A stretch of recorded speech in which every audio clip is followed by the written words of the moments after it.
The White House speaks, Zachary Taylor moves in, and dies before he can do anything.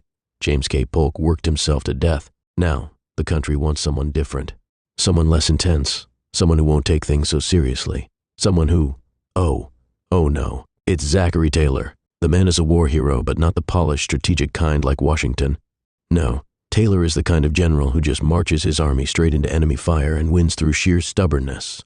He is also incredibly uninterested in politics. How uninterested? Before running for president, he never even voted in an election.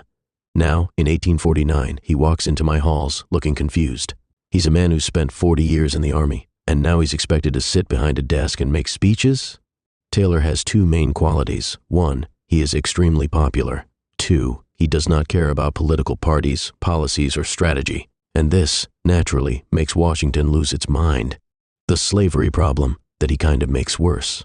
By the time Taylor arrives, the nation is tearing itself apart over slavery. The new land from the Mexican-American War has everyone arguing about whether slavery should expand westward. Congress is desperately trying to create a compromise.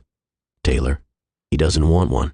Even though he's a Southern slave owner, Taylor opposes expanding slavery, and if Congress doesn't like it, he threatens to veto any compromise they come up with.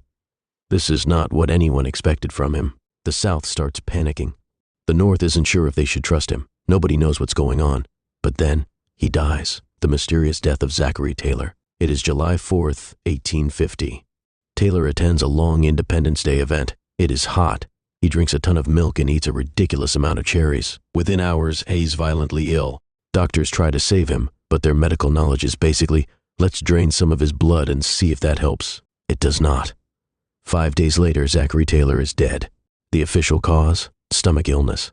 But rumors immediately start flying. People whisper that he was poisoned, probably by pro-slavery Southerners who hated his stance on expansion.